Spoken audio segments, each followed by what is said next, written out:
I gave them $19,500 for the wedding, paid the venue, the flowers, the invitations, every pretty detail you see in the photos. And then, 3 weeks before the big day, a message landed in my inbox. Please come solo, no Kate.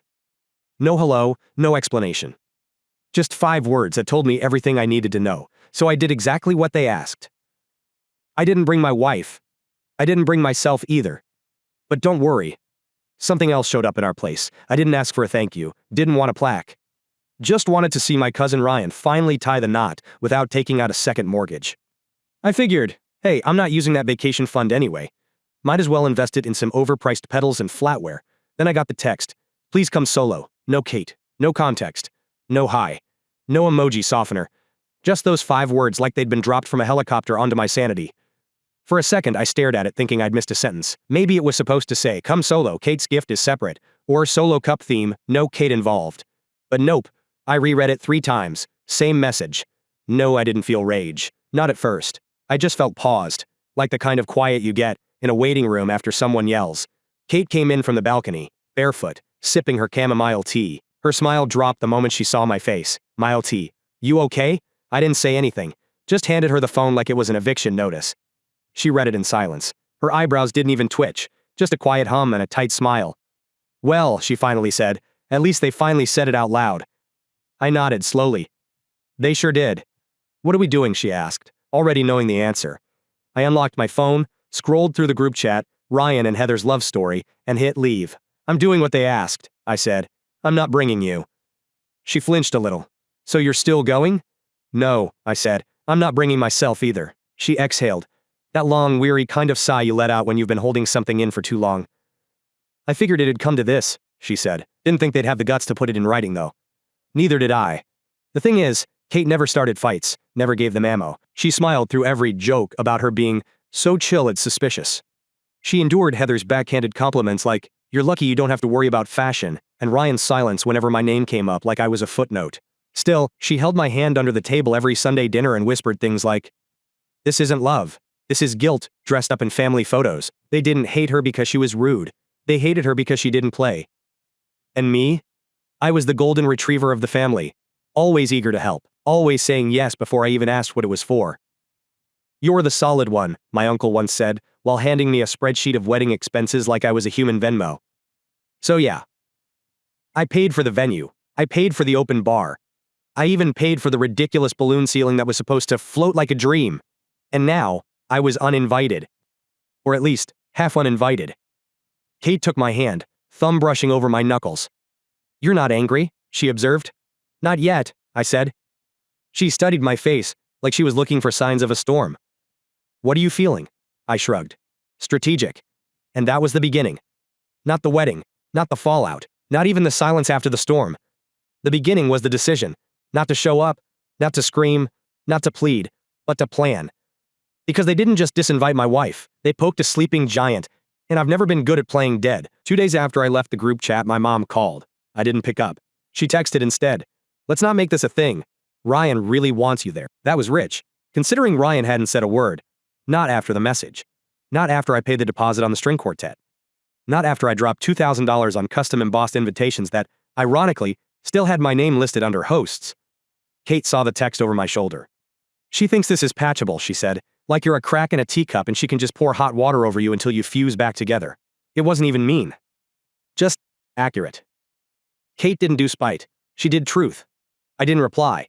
Instead, I went back into the wedding planning folder they'd shared with me months ago, back when I was still the generous cousin, not the liability with boundaries. It was all still there.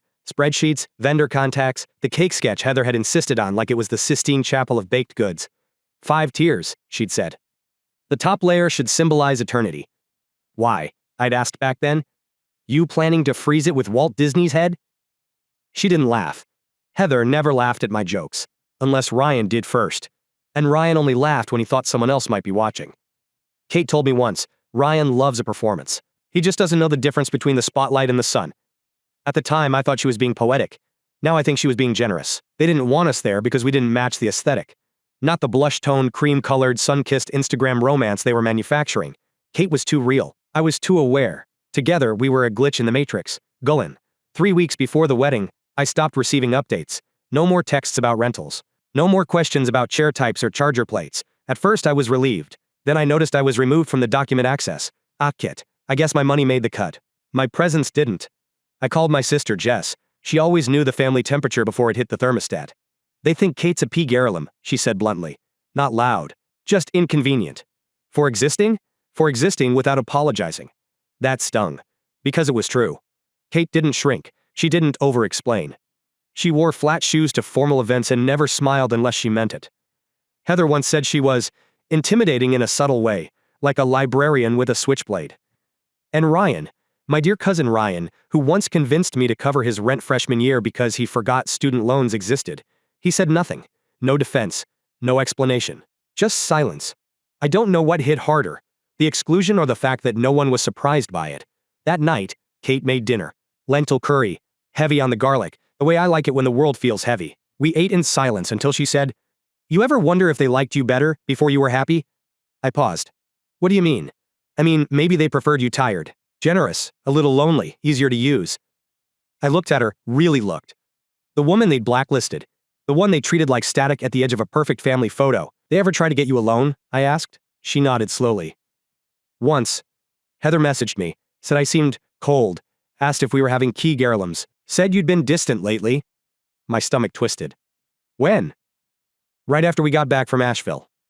That weekend you told Ryan you were thinking about starting your own business. Ah. So that was it. I stopped being a faucet and started being a floodgate. The moment I wanted something for myself, I stopped being useful. I became dangerous. Jopper, Kate leaned forward, elbows on the table, voice low and steady. You don't owe them your piece. Not anymore. I nodded, heart pounding. Not with fear. With clarity. Oh hey. I wasn't going to fight them. Fighting meant they still had a say. I wasn't even going to unearth receipts. Or I was going to do something much worse. Or I was going to let them reveal themselves. Or I knew exactly where to start. Or I didn't sleep that night, not from stress, but because I was building something, not a revenge plot, a boundary, and it needed steel framing. The next morning, I emailed the wedding planner directly, said I needed an invoice for my final contribution. No explanation, just that. Within an hour, she responded with gratitude and the number, $18,570. You've been beyond generous, she wrote. This wouldn't have been possible without you. Ironic, really. The people it was possible for were the same ones who didn't want me in the photos. Me. I paid the invoice. Every cent. Then I added one more charge, $300 for alternate entertainment coordination. No one questioned it. Meanwhile, Kate was in the heathering room, with her laptop, legs folded under her, calmly shopping for new throw pillows like we weren't orchestrating a silent exodus from everything I once believed about family. You sure you want to spend another dime on them? She asked without looking up. It's not for them, I said. It's for the story. She glanced over the top of her screen, one eyebrow raised. What story? The one they're writing without us. I just want to add an epilogue. She nodded slowly, returning to her search. Make it a good one. Velvet endings are the most satisfying. 2 days later, I mailed our RSVP card. Kate and I had crossed out both our names under will attend, and written in small, neat lettering. With love, we decline. Under dietary restrictions, I wrote. No crumbs. We're full on respect now. I didn't expect a response. But 2 hours after it arrived, Ryan texted me. Can we talk? First contact. Kate read it over my shoulder. Don't respond yet. Why? Because he's not calling to apologize. He's calling to control the fallout. She was right. I waited 3 days before replying. Just a thumbs up emoji. Ryan called within minutes. I let it ring out. Then he tried a voice message. His voice was too smooth, too rehearsed. Hey man, look. I know things got a little weird, and maybe some stuff was said that wasn't cool. I just want to say, Heather really respects you. And she didn't mean anything personal with the whole guest list thing. It's just, some of her family is conservative and, well, Kate's kinda. I stopped listening. He could have said anything after that, and I wouldn't have heard it. The moment he implied Kate was the big garrulum, for existing, for not shrinking, for wearing honesty like a second skin, that was the end of his audition for forgiveness. I didn't reply. Kate and I spent that evening on the balcony, wine glasses in hand, watching the sun fall behind the buildings like it too was tired of pretending to light certain people's worlds. You think they'll come around? I asked. She didn't answer immediately. I think they'll come at you before they come to you. And she was right. Again. 2 days later, my mom showed up, unannounced, dressed like she'd just come from a PTA fundraiser and not the quiet wreckage of her own son's wedding fallout. Kate answered the door. The silence between them was spiritual. Palak, Momo 2 Dace Risson Specs. Can I speak to him? My mom asked, voice sharp enough to slice citrus. Alex, Kate just stepped aside. No words. Just a gesture that said, this isn't my circus, but I'll hand you the map to the tent. Mom asked, and I was in the kitchen, scrolling through receipts, not even pretending to be surprised. Why are you doing this? Mom demanded before I could say a word. Doing what? This whole thing. Refusing to come, making a scene.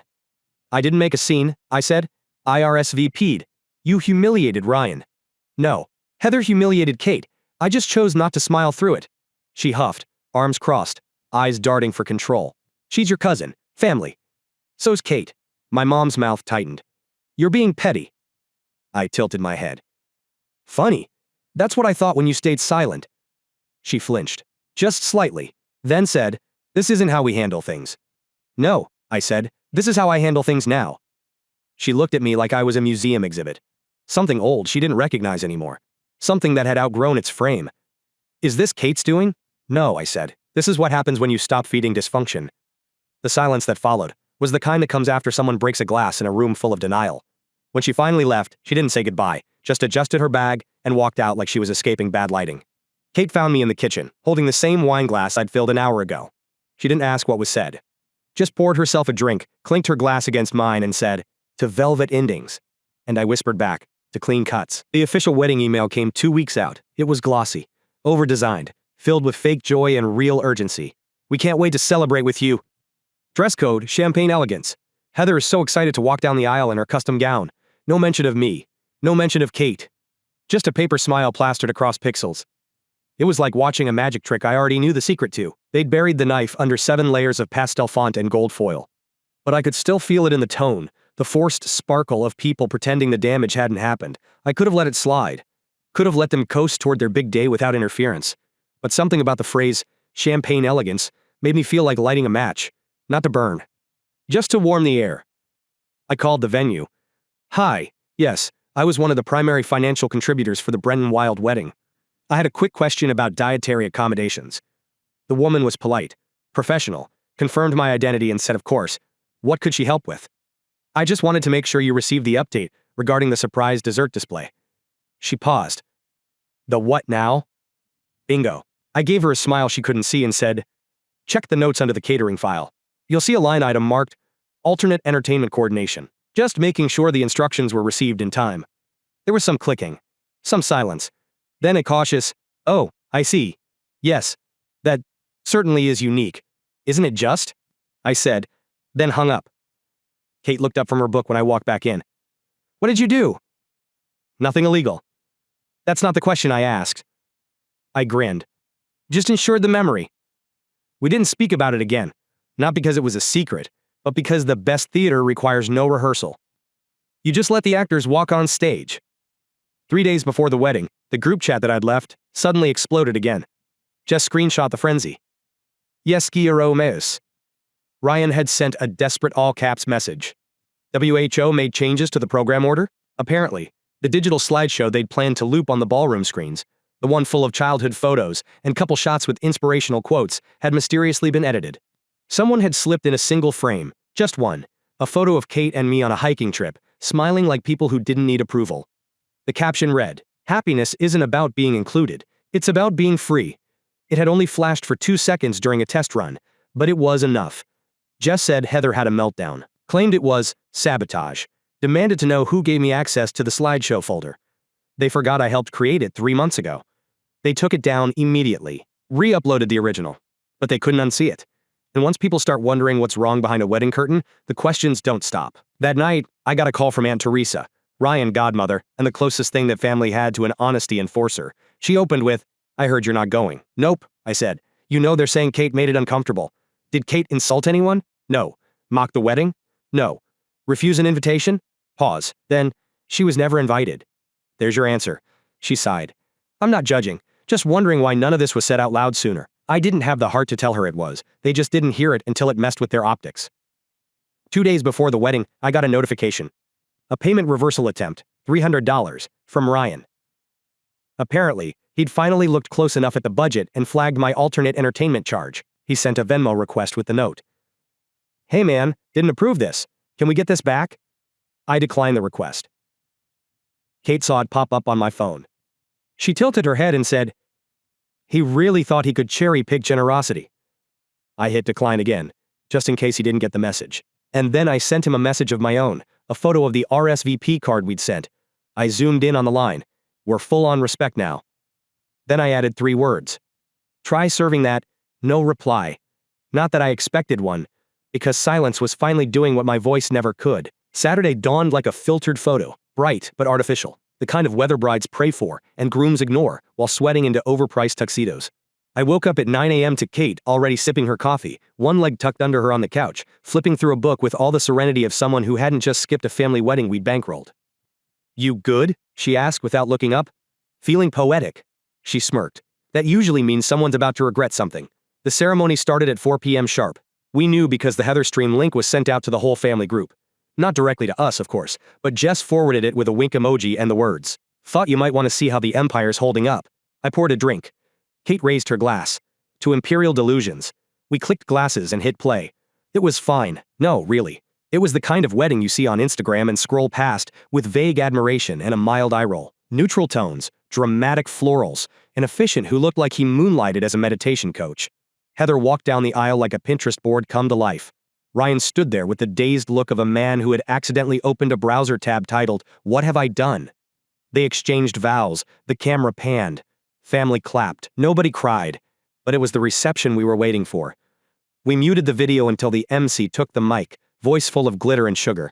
"And now, a very special surprise toast from someone near and dear to the couple." Kate arched an eyebrow. "I didn't plan a toast," I said.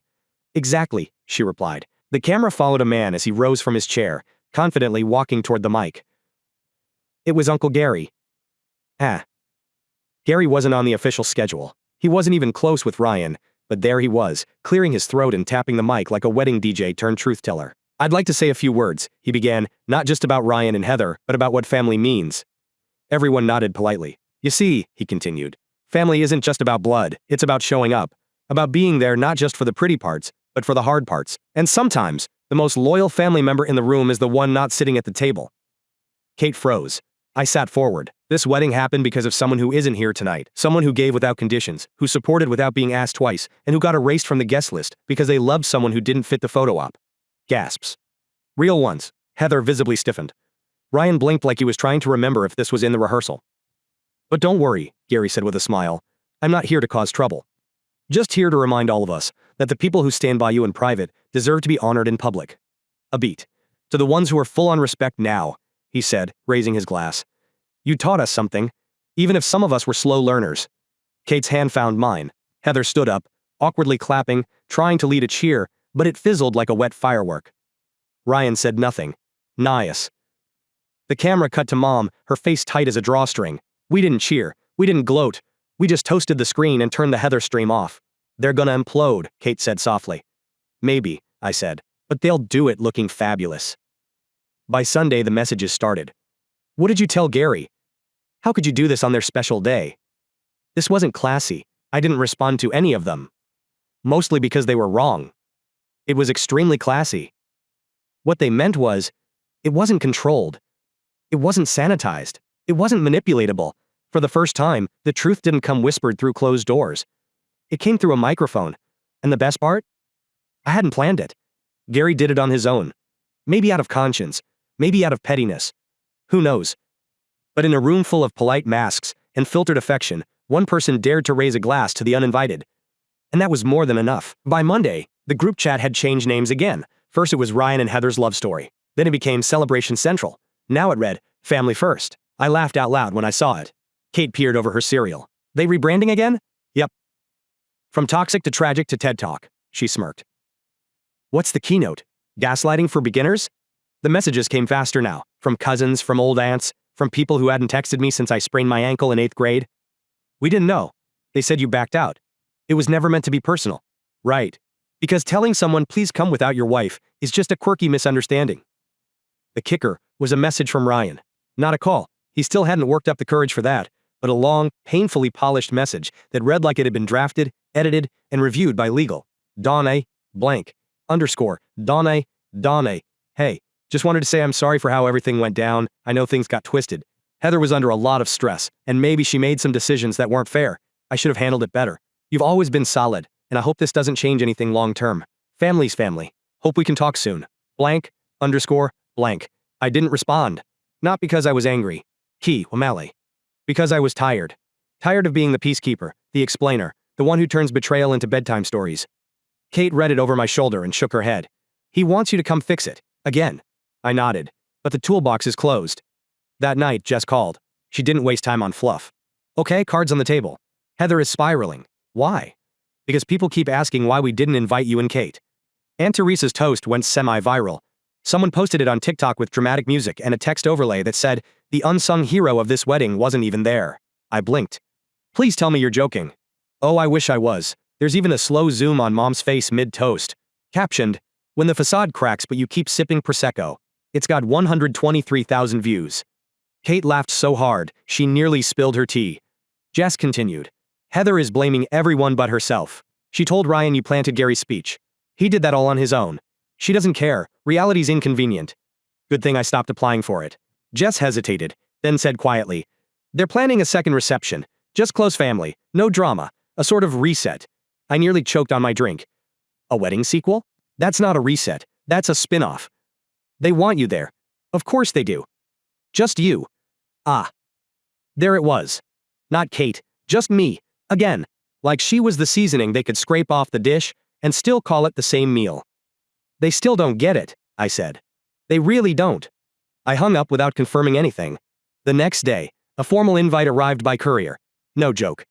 Cream envelope, gold ink, wax seal. Inside, a single card. We would be honored if you joined us for an intimate family reception to celebrate love, forgiveness, and moving forward. I stared at it for a long time. Kate didn't say anything. She just poured another drink and waited. Do I look like a man in need of closure? I asked. She grinned. You look like a man who already got it. She was right. Roti didn't want peace. They wanted PR. They wanted to plaster over the crack with another layer of charm and hope no one noticed the foundation was rotten. But I noticed. So I RSVP'd the only way that made sense. Milak, I printed a card. Same color, same weight, same font. Milak, Milak. On it I wrote, "Closure isn't an event. It's a boundary. Best wishes." I sealed it with tape, not wax, and mailed it back. 2 days later, Ryan texted one more time. "You're making this hard." I replied. "No, I'm making it clear. It's been 3 weeks since the wedding." Oh, I haven't heard a word. Pittsburgh. Not from Ryan, not from Heather, not from my mother, who once used to call every Sunday like it was mandatory maintenance. Just silence, the kind that would have once kept me up at night. The kind I would have filled with overthinking and half-written texts, and maybe even apologies I didn't owe. But now, it's the kind of silence that feels earned, like a clean room after a long day, like peace you pay for in full, then lock the door behind. Kate and I went to Vermont the weekend of the second reception. We rented a cabin, no phone signal, no Wi-Fi, just books, real food, and snow that fell like permission. She brought her camera. I brought my piece. We didn't speak about them. Trekked. Not once. On the last night there, we sat by the fire. She looked at me over her mug of cider, eyes soft. "You're lighter," she said. "I feel it," I admitted. "What's the word for this?" she asked, gesturing around us. Not just the cabin, but the stillness. The air that didn't carry guilt or expectation. "Freedom," I said, "the kind you don't have to post about." Back home, I found a letter in the mail, no return address. Inside, a handwritten note. Not Ryan, not Heather, my mom. Nide, blank underscore, blank. I'm not saying you were right. But I'm starting to see why you stopped showing up. We all built something on your back, and then got mad when you stood up. I don't know if I'm ready to say sorry, but I know I miss you. That P-Gariably doesn't fix anything. But it's real, blank, underscore, blank. Kate read it once, folded it gently. Still no mention of me. Nope, she's got a long road ahead. She always has. I didn't reply. Not because I was punishing her, because I've learned not every invitation deserves a response. A week later, Jess called. "I had lunch with Ryan," she said. "He's unraveling." Because of Heather? Because of himself. He thought walking down that aisle was going to make everything clean, but guilt doesn't disappear in tuxedo lighting. I let that sit for a moment. Then asked, "You think he'll ever get it?" "I think," she said, "he'll get it the moment it's too late."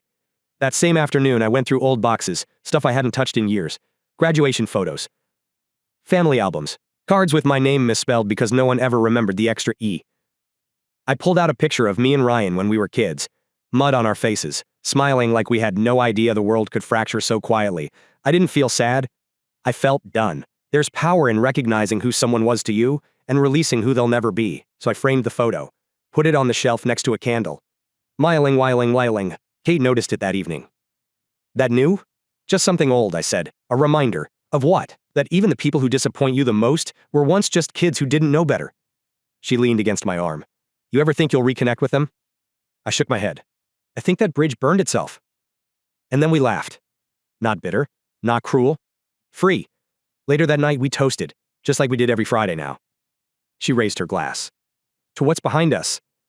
And I added, to never dragging it with us again. Then we clinked, sipped, and let the world spin without us.